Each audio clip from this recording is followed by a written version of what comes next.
So we have like I said, a pretty long agenda with some details. So please bear with me, but we will allow time at the end for some Q&A. We're going to do some introductions. It'll just be two of us, even though we have multiple staff on the call. We're also going to do an agency background and the DBE goal and methodology. Give me just one second. I see in the chat. Oh, thank you, Tamika. Must have entered it too soon. We'll do an agency background. We'll go over our DBE goal methodology, how to register as a DBE, some contract opportunities, the vendor portal to see those opportunities with the Rail Commission, and then Q&A. So first, I'd like to welcome Tamika Smith, our DBE liaison officer. Good morning, Autumn. Good morning, everyone. My name is Tamika Smith, and I serve as the Director of Rail Services for the Rail Commission, and I'm also the DBE Liaison Officer, as Autumn mentioned. Nice to meet you all. Thank you, Tamika. I'm Autumn Gowan. I'm the Procurement and Contracts Manager, but I'm also the DBE Manager. On the slide, we also provided some background just on Tamika and myself. We've been in public agencies for about over 10 years each. And most recently with the DBE program, we've been responsible for this program for the last, I believe, 3 years at this point.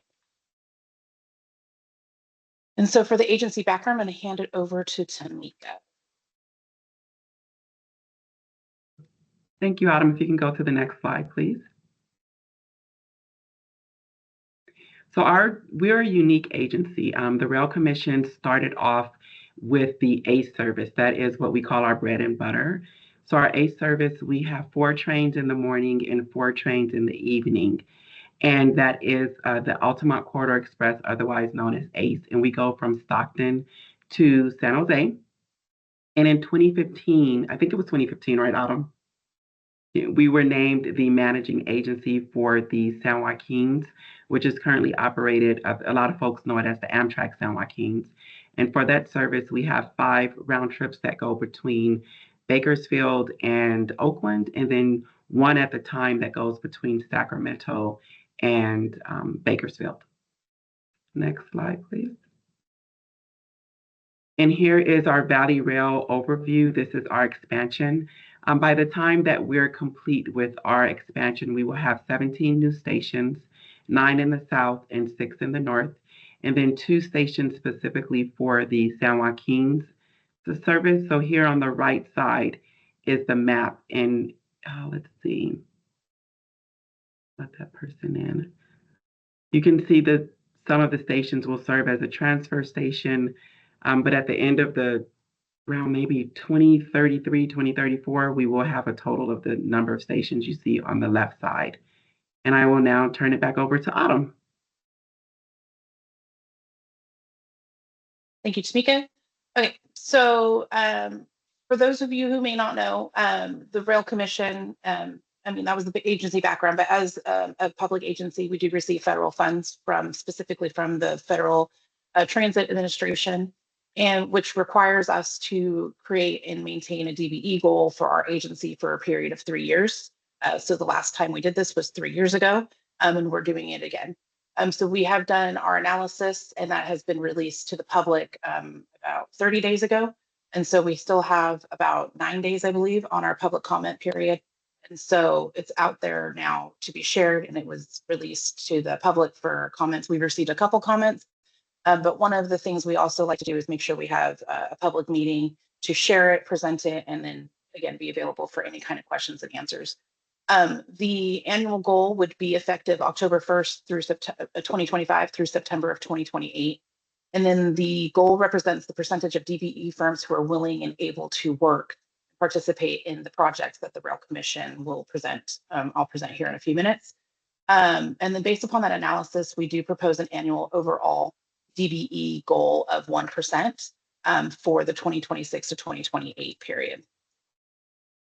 So the process to determine this is that first we had to come up with a base figure for the relative available DBEs within California. Because of the region our projects are covering, we decided to use all of California as our region. And so we pulled the firms that are found in the Caltrans Unified Certification Program of DBEs. And then we compared them to the actual businesses that are registered with the business, the Census Business Bureau's County Business Program, and then we weighed them. The weight we took was we had to take some certain projects off. And again, we'll go over that due to their availability or not having the ability to be used with a DBE firm. And then also taking past participation and contracting opportunities for the next 3 years into consideration.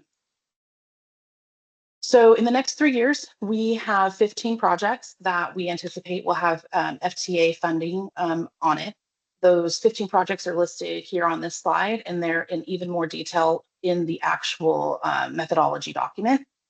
So we have a total of about a little over 55.7 million estimated federal portion dollars coming in for the next 3 years. We do run on 2 host railroads. We run on the Union Pacific, and then we also run on BNSF. With those projects, anything that's within their right of way or that they consider one of their projects, the host railroads do require that their workforce be used. So we are not able to hire or contract for those projects. We have to basically reimburse the host railroads for the work there.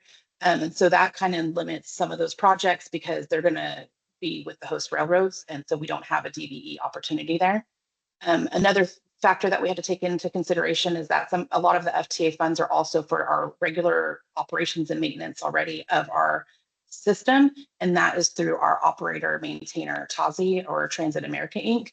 And so they do use DBEs and they do have subcontracts with DBEs, but it's not a new project. It's money that's coming in to help us operate. And so those 2 factors do cut our bid opportunities down a little bit from the 15 projects.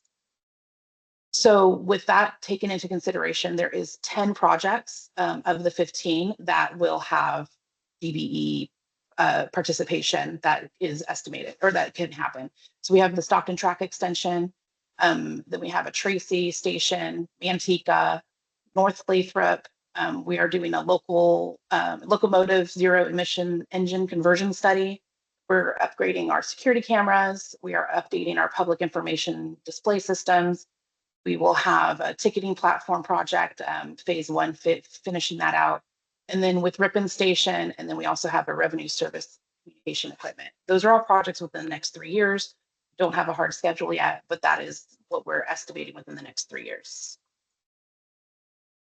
So based on taking those 10 projects out and using the next codes that work would fall under, we were able to identify that of the 55 million, about 20.8 million of that would be available for this process and to help us determine our goal.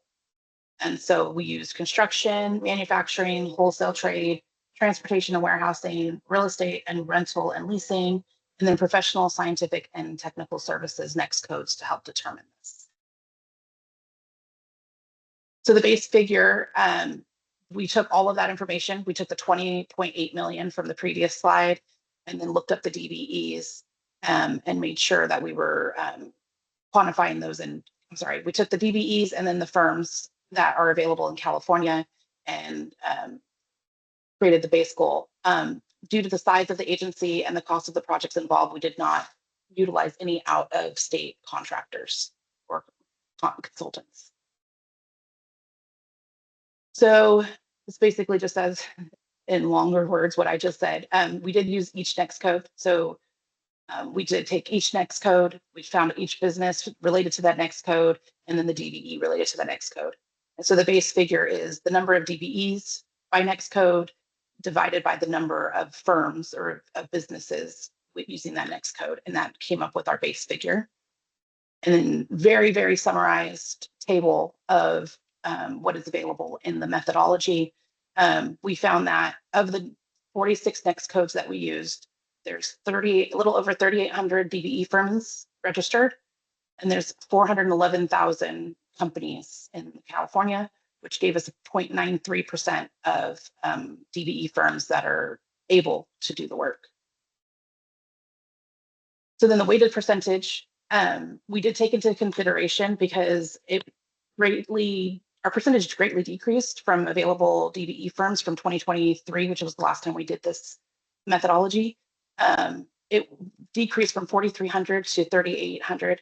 And we did reach out to other transit agencies to see if they saw the same thing, and they had. We don't know the reasoning why there was such a decrease in available DBEs, but it did affect other agencies' goals as well. And so the DBE firms in each category were then multiplied by the percentage of the funds allocated for each of those projects. So if it was 11 million, we took it and multiplied it by the percentage to give us the weighted, but it was still close to 1%. So we rounded it up to 1%. The main figure is that the base and the weighted goal, the weighted goal is 1%. So this is even more detail of how we got to the 1%. So taking all of the very specific next codes,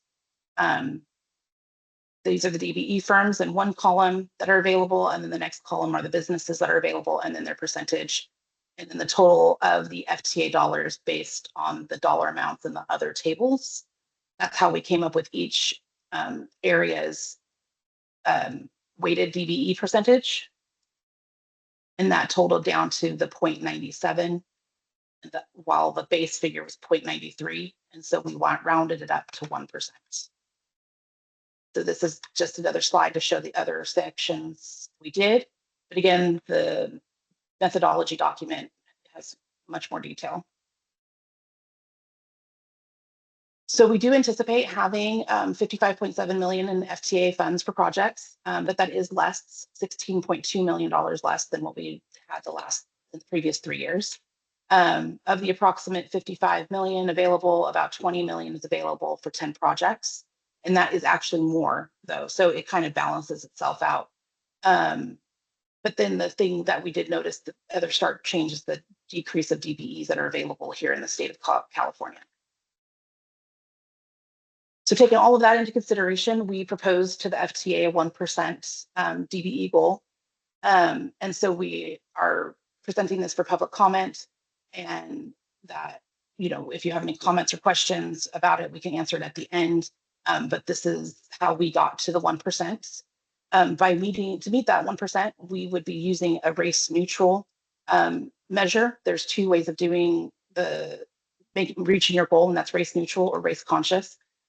Because of the emphasis placed on race neutral methods and the type of contracting opportunities, the Rail Commission does propose to use the race neutral measure for our goal. And just to provide an explainer about the difference. So race neutral is a measure that's used to assist all small businesses. So it's an overall program goal. So overall, it's 1% of all of our contract would be that we would assign it to a DBE, regardless of the dollar amount of the contract.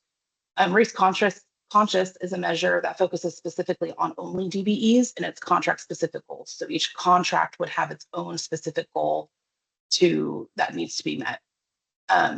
Another factor to take into consideration for us is that we're part of the 9th federal district. And so to use race conscious methods, we have to establish the existence of discrimination through statistical studies within the market. And we have not had that need yet. So we haven't been able to provide that. So we fall under the race neutral measure. So that closes the methodology part of it. Our comment period does end on September 5th. Emails, questions and comments can go to dbe@sjrrc.com. And then we would review and address them before we take the goal and the methodology to our board for approval, hopefully in October. And so that's the first part. I know we have questions and answers, so I hope everybody's saving it. I do have a couple more areas to go through, so if you just bear with me. But if you have not registered as a DBE, we do have some slides to show you how to do that. You actually do it through Caltrans. Caltrans does all of the vetting process. They run the system, and then we use their lists to release solicitations, along with our vendor portal, which I'll go over also. But we do go in here every time we have a new formal big solicitation and send out a list, pull the list and send that out to those people. So you go to the Caltrans website, you click on this apply for renewal or apply for or renew your certification. It lets you create an account. The arrow is showing. And then there's a ton of other mandatory fields. I didn't copy them all here, but you do have to fill them all in. The red ones are required. And then it will automatically take you to the application form. And then from there, you get registered with the state. You work with them and you get a DBE certification number that when you go on to the next step and register with us as a vendor, you can input that number in your vendor profile. So the Rail Commission uses Planet Bids. We currently use it as our vendor list also. So we're working to get all of our vendors, regardless of the services, the goods, how much the contract is. We're trying to get everybody in there to monitor and work with. All purchases right now over 250,000 are administered through Planet Bids. So all of our what we call formal solicitations are all done through Planet Bids. We don't do it through any other means.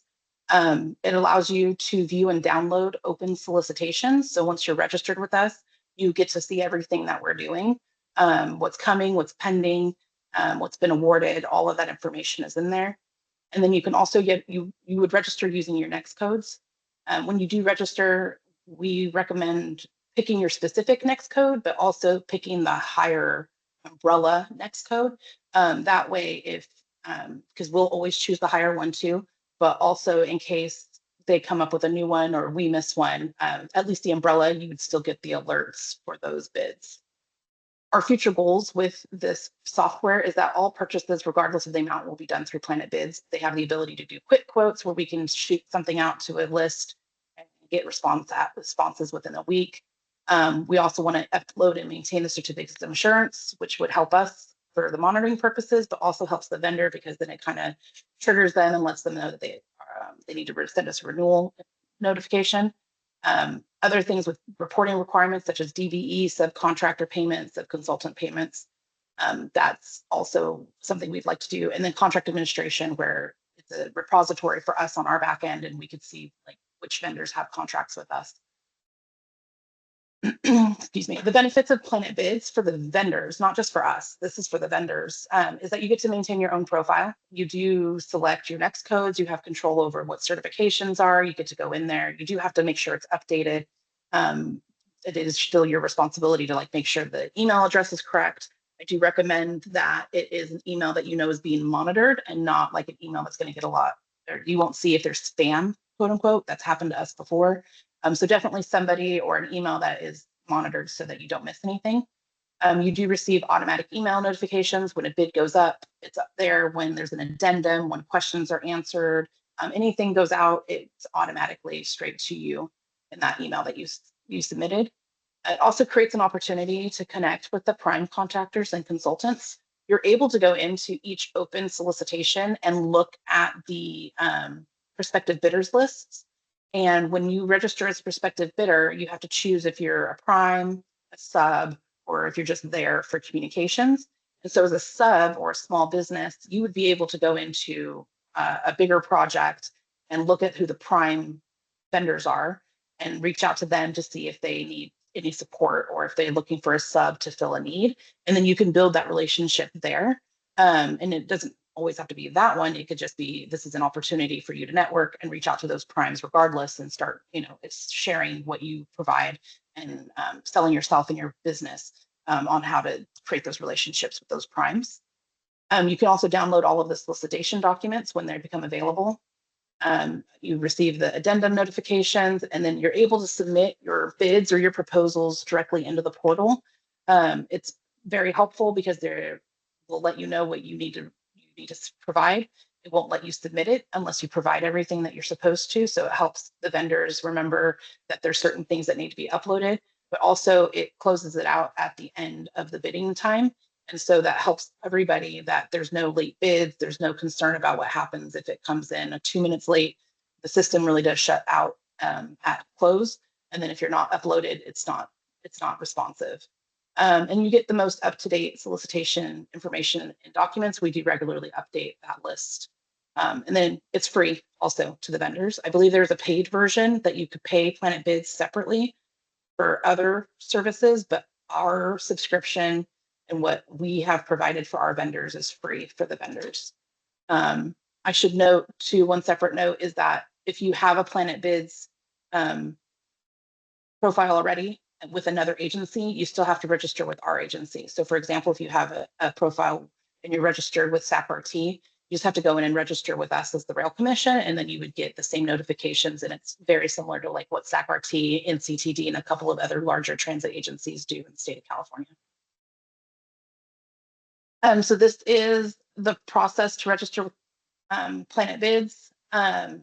You visit our website, you navigate to the About tab, and then you click on the contract opportunities, and then you're going to click down here in the purple text, which is the link, and it will take you to the Planet Bids vendor portal page, where you'll click on the vendor registration link, and then you're going to follow those processes and their instructions until you register. You get an email. It's going to tell you what you need next. You can choose your services, what certifications you have, your DBE, all of that would be in there, and your next codes. So you would check your email to verify that you completed the registration form, and then complete it with, like I said, the next codes, the higher level next codes, and then all certifications and licenses.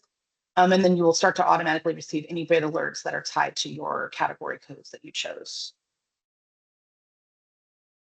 The other great thing about Planet Bids is that they do their own troubleshooting and customer support. So if you have an issue with Planet Bids, or you have a question or concern about what they needed or they're asking about, you can actually reach out to them directly as a vendor, and they'll help you. We don't have anybody on our end in our department that can help with the tech stuff. We can help with some of it, about like what we enter, but if it's running slow or it's not registering or you're not seeing emails, that would definitely need to be something that you reach out to Planet Bids about. And they are, when you get into your vendor portal on the top right hand, there is a little icons up here. You click on the headset, and you can email them, and then or you can call the support. Okay, so contract opportunities. These is quickly, we don't have anything over the 250,000 mark right now that is on Planet Bids or available. We do have a few items in planning, but they don't have release dates, and so I didn't put them on this list. Those would be posted on Planet Bids. Anything under 250,000, they don't get posted on Planet Bids, but we do reach out using our vendors on Planet Bids, but also, like I said, through the DBE lists. We'll reach out to other vendors and other means, Google, looking around here, depending the local. So we do try to do business with our local area as much as we possibly can. And then try to encourage them to still get on Planet Bids so that we do have that full vendor list. Our upcoming projects in the next 6 months, we do have an on-call property management services. That's part of the Valley Rail expansion. We have an enterprise resource program. It's going to be a request for information. We're basically testing, reaching out to the market to see like what's available, because we don't exactly know what we need yet. So it's not proposals or bids. We're not asking for any money. We're just trying to see what's out there.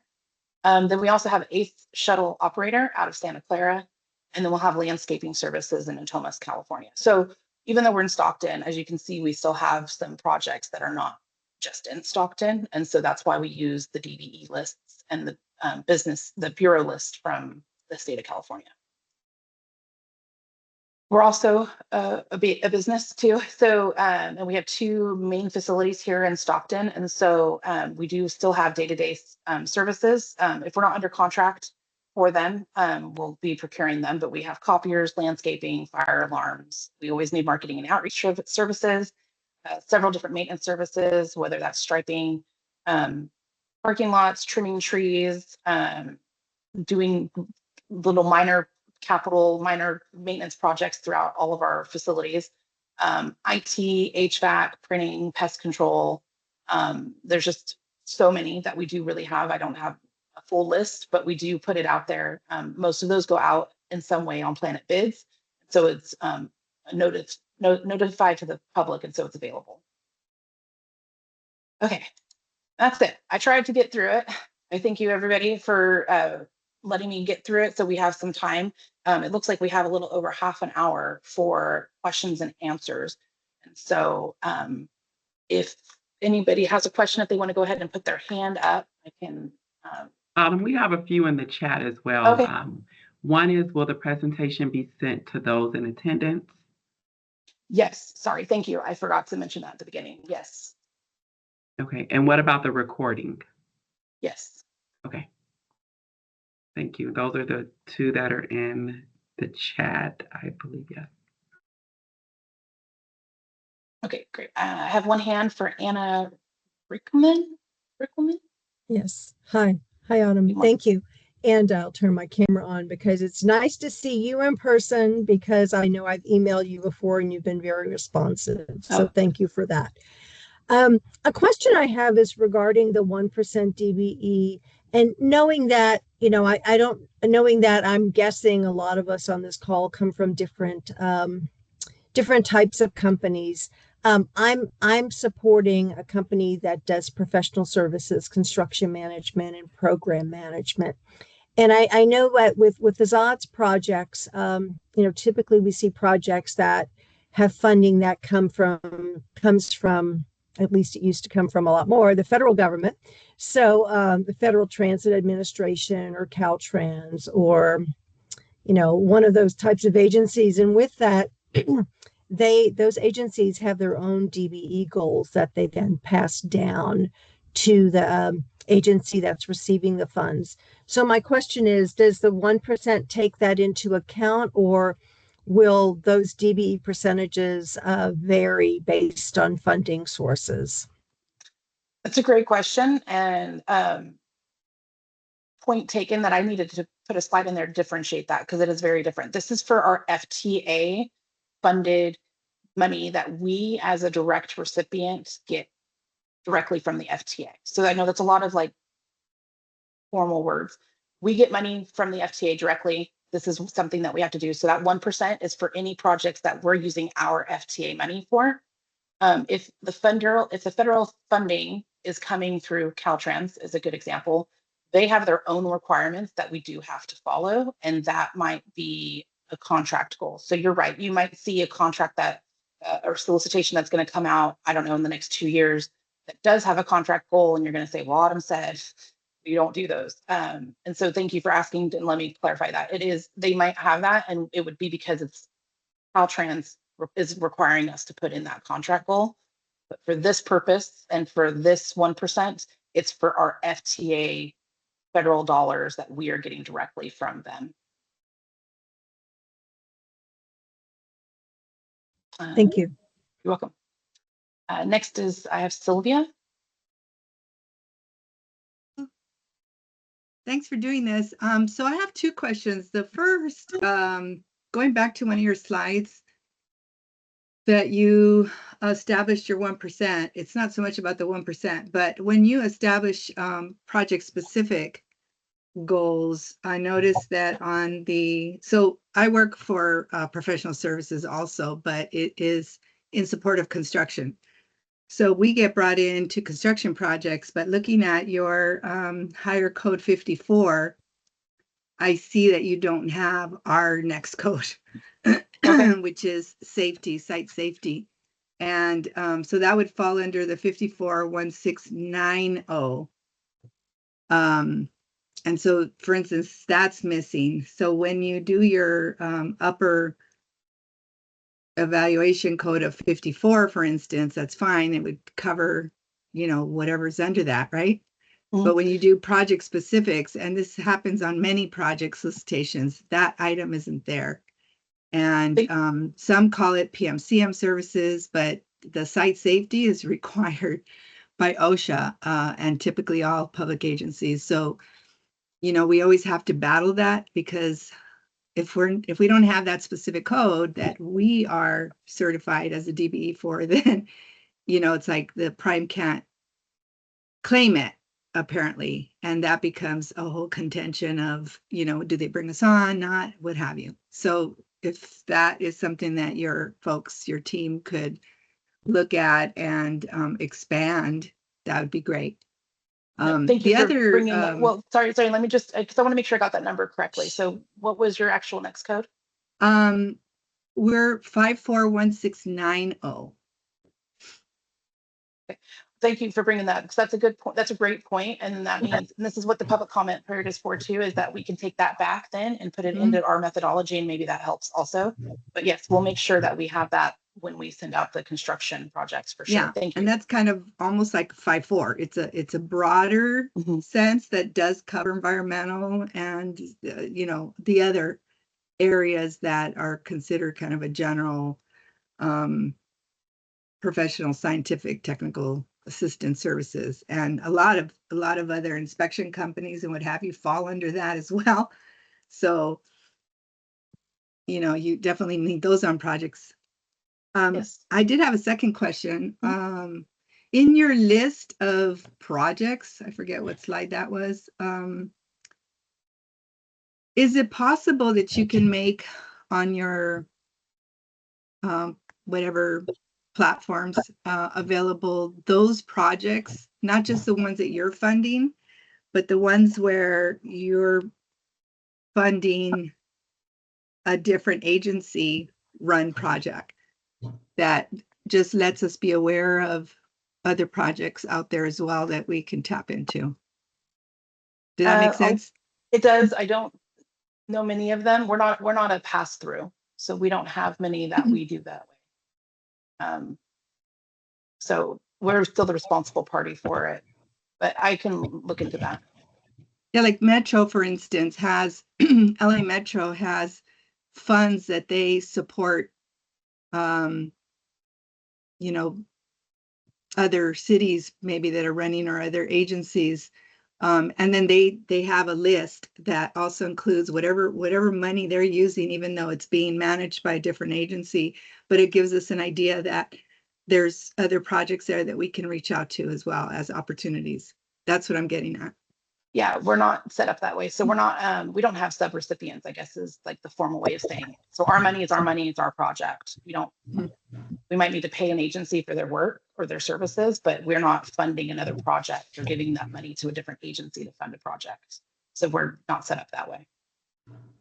Okay, not even Caltrans? You don't do collaboration with Caltrans? Well, they pay us. They give us money to run, Right. but the project then becomes ours. And so it would be listed.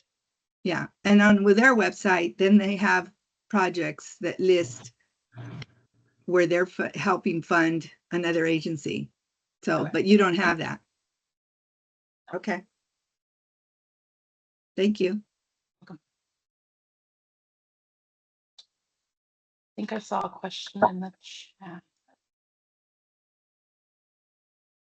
Do you anticipate marketing support needs for any of these projects? Yes, I will have to say that in my 10 plus years here, marketing and outreach is one of the ones that seems like we always need throughout the years.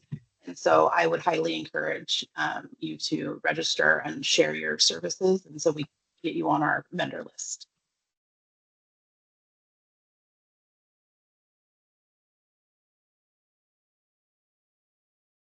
Yes, Anna. Hi, I do have another question, kind of following on to my previous question. You know, it might be helpful for, because DBEs, you know, we have a limited amount of resources to propose on projects. So, you know, the further in advance we know something may be coming out, the better that we can plan our resources. So a thought is, you know, like Caltrans has a look ahead report, is kind of an updated look ahead report. Puget Sound does a really good job of this. It's just like a quarterly look ahead report, a monthly look ahead report. And with that, knowing that some projects are going to be, some contracts will be subject to the 1% DBE, maybe other contracts subject to any DBE, and maybe there are other contracts that are going to be subject to a higher DBE to be determined, because you know there's all different types of funding coming into that project. So it might be helpful to note that on a look ahead report. So, you know, we as DBEs kind of know where to kind of focus our lenses, right? And where we can kind of hold back some resources because we might be interested in proposing on this. Like I said, Puget Sound does a really good job of that. Caltrans and their look ahead report does a really good job. And this would just be on a much smaller scale. It would be helpful for resources. So I thought I'd just mention it. Yes, thank you. I took notes, so we'll see what we can do. There's another question in the chat. Do you think there will be a need for analytical testing for contaminants, either in soil, water, or air? Again, yes, our construction projects almost all have that element.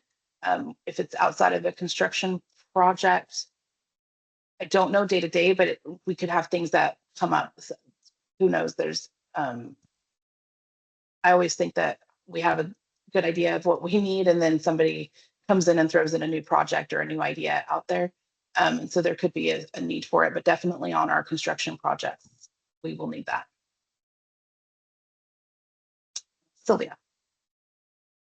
Yeah, hi. Kind of a tag on to that. I know that you were here presenting for your FTA funded projects. Do you have something similar in place for projects? Do you do a SBE program and could list those projects, for instance, kind of a tag on to the previous lady? Yeah, we currently do not have a local or small business program. It's been something that we've been trying to work on, but we have not been able to due to limited resources. But it is on our list of things that we would like to do.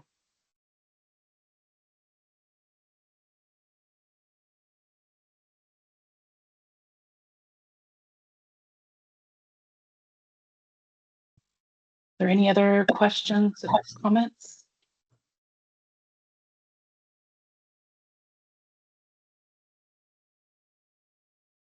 Okay. Well, I will, I'm gonna put the email address in the chat as well for the DBE email. So you do think of something later, you look back and watch this and say, oh, I should have asked that question.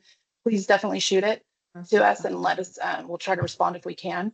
The public comment period for the methodology closes on the 15th, but we will answer any questions that come through at any time. It doesn't have to be that. It's just that when that comes in before the 15th, we'll take into consideration and like that next code, probably go in and update our program and our draft and then resend it for approval. I'll do one more last call for any questions or comments.